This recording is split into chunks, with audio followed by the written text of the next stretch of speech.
Chapter 2 the richest man in Babylon. जब वो अरकद के पास गए तो अरकद ने उन्हें वेलकम किया और उनसे उनका मसला पूछा।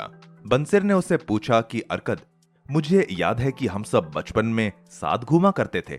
हमने सेम एजुकेशन ली है, सेम स्कूल में गए हैं, और जहां तक मेरा ख्याल है ना ही तुम इतने हार्ड वर्किंग हो और ना ही इतने इंटेलिजेंट हो, लेकिन फिर भी तुम इतने रिच हो। तुम्हारे पास वो सारी चीजें हैं जो तुम्हें चाहिए। तुम्हारे पास वो सारा पैसा है, वो सारा गोल्ड है। तुम दिल खोल के लोगों को पैसा देते हो, दिल खोल के खुद पैसा खर्च करते हो, बट स्टिल तुम्हारी दौलत कम होने की बजाय और बढ़ती जा रही है। दूसरी तरफ हमारी हालत तो ऐसी है कि हम पूरा दिन मेहनत करते हैं, तब जाके हमारी सिर्फ बेसिक नीड्स ही पूरी होती हैं। आखिर ऐसा क्या है अरकद जो तुम करते हो और हम नहीं करते? आखिर तुम्हें ऐसा क्या पता है? ये सब सुन के अरकद ने कहा कि तुम लोग इसलिए रिच नहीं हो क्योंकि तुम लोगों ने अमीर बनने के उन लॉज को, उन रूल्स को ठीक से नहीं सीखा है जिन्हें फॉलो करके इंसान अमीर बनता है। इसके बाद अरकद उन्हें अपनी स्टोरी सुनाता है कि कैसे वो इतना अमीर बना। वो कहता है, ये सब तब शुरू हुआ जब मैं बहुत यंग था और मेरे अंदर भी रिच बनने की एक डिजायर थी। मैंने अपने आसपास की सारी अच्छी चीजों को देखा। मैंने ये रियलाइज किया कि अगर मुझे हैप्पी रहना है तो मुझे वेल्दी बनना होगा, और मैंने उसी वक्त डिसाइड कर लिया था कि मैं रिच जरूर बनूंगा। स्टार्टिंग में मैंने मिट्टी की टैबलेट्स पे लिखने का काम किया। मैं खूब मेहनत करता था और कई घंटे तक काम करके भी कभी ज्यादा पैसे नहीं कमा पाता था। वो पैसे मेरे खाने पीने में और बाकी बेसिक्स में खर्च हो जाते थे। मुझे समझ नहीं आ रहा था कि मैं क्या करूं। एक दिन अलगमश नाम का एक बहुत ही अमीर आदमी मेरे पास आया और उसने मुझे मिट्टी की टैबलेट्स पे 9th लॉ लिखने का काम दिया। उसने मुझसे कहा कि अगर मैं वो काम 2 दिन में कर लूंगा तो वो मुझे कॉपर के 2 एक्स्ट्रा कॉइन्स देगा। ये सुन के मैंने काम शुरू कर दिया और खूब मेहनत की, बट स्टिल 2 दिन बाद मैं काम नहीं खत्म कर पाया। जब अलगमश 2 दिन बाद वापस आया और जब उसे ये पता चला तो वो बहुत गुस्सा हुआ। मैंने अलगमश से पूछा कि अलगमश, आप इतने अमीर इंसान हो, आपके पास इतनी दौलत है, वो हर चीज है जो आपको चाहिए, प्लीज आप मुझे भी बताइए कि मैं इतना अमीर कैसे बन सकता हूं, और अगर आप मुझे वो सीक्रेट्स बताएंगे तो मैं बिना पैसे लिए कल तक आपका काम खत्म करके दे दूंगा। अलगमश ने वो डील एक्सेप्ट कर ली। फिर मैंने पूरी रात बैठ के अलगमश का वो काम खत्म किया, और नेक्स्ट डे फिर जब वो आया तो मैंने उसे वो मिट्टी के टैबलेट्स दिए और उनसे उनके सीक्रेट्स के बारे में पूछा।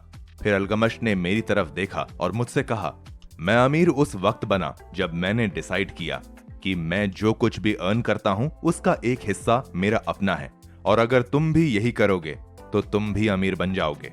ये सब सुन के अरकद उससे पूछता है कि मैं जो अर्न करता हूं वो सब मेरा ही है ना?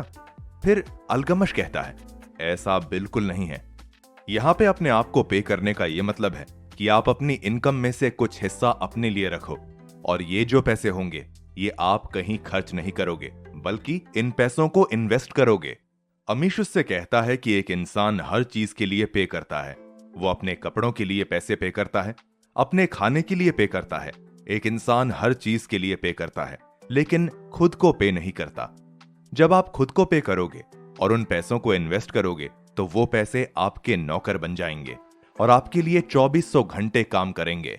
आप जब भी कुछ पैसे सेव करोगे तो वो पैसे आपके लिए काम करेंगे और आपको और पैसे कमा के देंगे, और फिर वो पैसे भी आपके लिए काम करेंगे। अलगमिश उससे ये भी कहता है कि तुम जो भी अर्न करते हो उसका एटलीस्ट 10% तुम्हें सेव करना है, और बाकी चीजों के लिए पे करने से पहले तुम्हें अपने आप को पे करना है। वेल्थ एक ट्री की तरह है।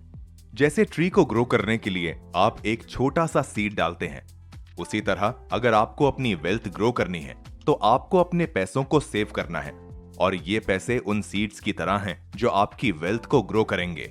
आप जितना जल्दी इस सीड को लगाओगे आपकी वेल्थ उतनी जल्दी ग्रो होना स्टार्ट होगी, और आप जितना ज्यादा पैसा सेव करोगे उतनी जल्दी आपकी वेल्थ ग्रो होगी। अरकद ने अपनी स्टोरी कंटिन्यू करते हुए कहा कि मैंने अलगमिश की बात मानी और अपनी इनकम का 10% सेव करना शुरू कर दिया, और जो पैसे बच जाते उससे बाकी एक्सपेंसेस पूरे करता।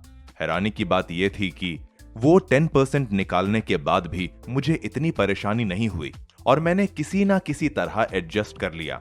उन सेव्ड पैसों को देखकर मेरा भी दिल चाह रहा था कि मैं उन पैसों को खर्च कर दूं, बट मैंने ऐसा नहीं किया और आहिस्ता आहिस्ता मेरी आदत बन गई।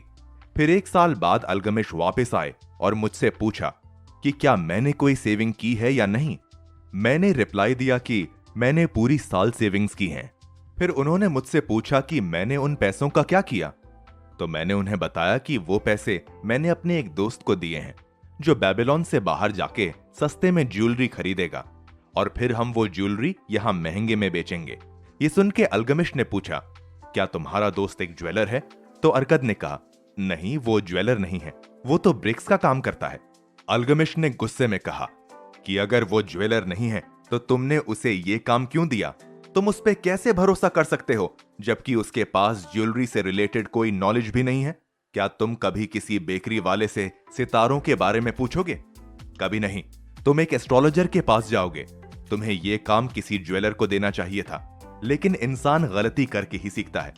अब तुम फिर से पैसे जमा करना शुरू कर दो और नेक्स्ट टाइम किसी ऐसे आदमी को काम देना जिसे उस काम के बारे में नॉलेज हो। और अल्गमिश की बात सही भी निकली। अरकद के दोस्त को किसी ने नकली ज्वेलरी पकड़वा दी थी, लेकिन अरकद ने हार नहीं मानी और फिर से पैसे जमा करना शुरू कर दिए।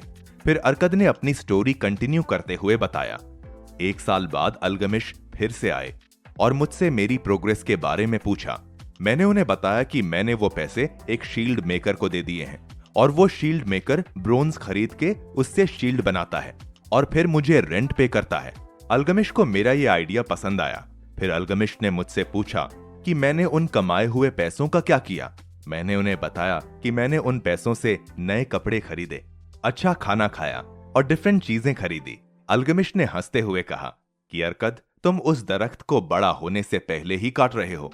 अभी तुम्हें वो पैसे खर्च नहीं करने, बल्कि उन पैसों को भी इन्वेस्ट करना है और फिर उससे जो प्रॉफिट आए उसे भी इन्वेस्ट करना है और ये करते रहना है। और फिर कुछ टाइम बाद एक वक्त आएगा जब तुम दिल खोल के पैसा खर्च कर सकोगे, लेकिन अभी वो वक्त नहीं है। अभी सिर्फ तुम्हें उस प्लांट को पानी देना है। फिर अरकद ने अपनी स्टोरी कंटिन्यू करते हुए कहा, मैंने फिर अल्गमिश को 2 सालों तक नहीं देखा और फिर वो 2 सालों के बाद फिर से मेरे पास आए। इस बार जब अल्गमिश वापस आए तो उनके फेस पर लाइंस आ गई थीं और उनकी आईज भी ड्रॉप हो गई थीं। वो काफी ओल्ड लग रहे थे।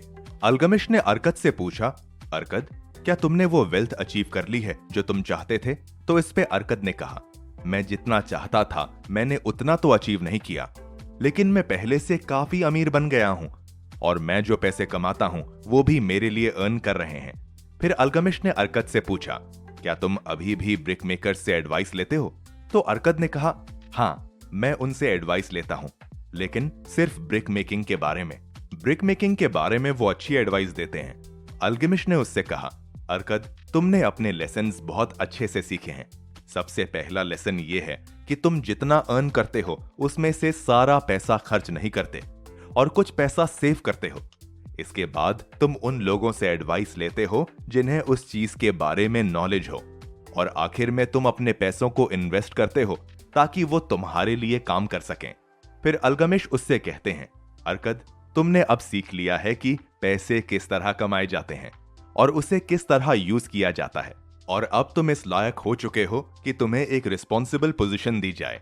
मैं बहुत बूढ़ा हो रहा हूं और मेरे बेटे बस पैसे खर्च करने के बारे में सोचते हैं। मैं चाहता हूं कि तुम मेरे साथ निपुर चलो और वहां मेरी जमीनों को देखो और मैं तुम्हें अपना पार्टनर बना लूंगा। इसके बाद अरकद अल्गमिश के साथ निपुर चला गया और वहां पे उसकी प्रॉपर्टीज बहुत अच्छे से संभाली। कुछ टाइम बाद अल्गमिश की डेथ हो गई और लॉ के अकॉर्डिंग अल्गमिश ने अरकद को अपना वारिस, हेयर बनाया था, जिसकी वजह से उसकी प्रॉपर्टीज अरकद को मिल गईं। जब अरकद ने अपनी पूरी स्टोरी अपने फ्रेंड्स को सुना दी तो एक फ्रेंड ने कहा, तुम्हारी किस्मत अच्छी थी कि अल्गमिश ने तुम्हें अपना वारिस बनाया। तो इस पे अरकद ने कहा, क्या मैंने शुरू के 4 सालों में अपने आप को प्रूव नहीं किया? अरकद उन्हें समझाता है कि अपॉर्चुनिटी सिर्फ उन लोगों का साथ देती है जो उसके लिए प्रिपेयर्ड हों और उसका फायदा उठाएं। अगर आप अपॉर्चुनिटी का ठीक से फायदा उठाएंगे तो ही आपको कुछ फायदा होगा। अरकद उनसे ये भी कहता है कि वेल्थ हर उस जगह ग्रो होती है जहां एक इंसान अपनी एनर्जी लगाता है। इसके बारे में अरकद उनसे कुछ देर बात करता है और फिर इसके बाद उनका एक फ्रेंड अरकद से पूछता है, तुम्हारे पास हमारे लिए क्या एडवाइस है जिससे हम भी रिच बन सकें? तो अरकद कहता है कि मैं तुम्हें ये एडवाइस करूंगा कि तुम अल्गमिश की विजडम को यूज करो और अपने आप से कहो कि मैं जो कुछ भी अर्न करता हूं उसका एक पार्ट मेरा अपना है। ये चीज अपने आप से बार बार कहो, सुबह उठने के बाद कहो, रात को सोने से पहले कहो और उस वक्त तक कहो जब तक ये चीज तुम्हारे दिल में अच्छी तरह बैठ ना जाए। फिर अरकद उन्हें वही सब बातें बताता है जो अभी हमने डिस्कस की, जैसे अपनी इनकम को एटलीस्ट 10% सेव करना, फिर कुछ ऐसा करना जिससे वो पैसे आपके लिए काम करें, मतलब उन्हें किसी सही जगह इन्वेस्ट करना। अरकद उनसे ये भी कहता है कि एडवाइस हमेशा उन लोगों से लेनी चाहिए जिन्हें उस काम के बारे में नॉलेज हो। इसके अलावा अरकद उन्हें ये भी कहता है कि सेविंग्स के चक्कर में आप बिल्कुल कंजूस नहीं बन जाना, लाइफ को एंजॉय भी करना चाहिए। इसलिए अपने पास इनकम सेव करने के बाद जो बच जाए आपको उसे खर्च भी करना चाहिए। सारी एडवाइस लेने के बाद उसके फ्रेंड्स ने उसे थैंक यू कहा। कुछ फ्रेंड्स को उसकी ये बात बिल्कुल समझ नहीं आई। कुछ फ्रेंड्स ने सोचा कि अरकद को उनकी हेल्प करनी चाहिए, जबकि कुछ फ्रेंड्स ने ये रियलाइज किया कि अल्गमिश अरकद के पास बार बार इसीलिए जाता था क्योंकि अल्गमिश ने ये चीज देखी है, अरकद सही रास्ते पे चल रहा है, वो अंधेरे से निकलकर रोशनी की तरफ जा रहा है और अल्गमिश ने उसे अपना पार्टनर इसीलिए बनाया क्योंकि अरकद ने अपॉर्चुनिटी का ठीक से फायदा उठाया। ये सब सीखने के बाद उसके कुछ फ्रेंड्स अरकद से मिलते रहते थे और उससे काउंसलिंग लेते रहते थे और अरकद भी उनकी हेल्प करता था। इन लोगों की लाइफ उस वक्त चेंज हुई जब इन्होंने अल्गमिश और अरकद की विजडम को यूज किया। इसीलिए आप भी याद रखना कि आप जो कुछ भी अर्न करते हो उसका एक पार्ट आपको आपके पास रखना चाहिए।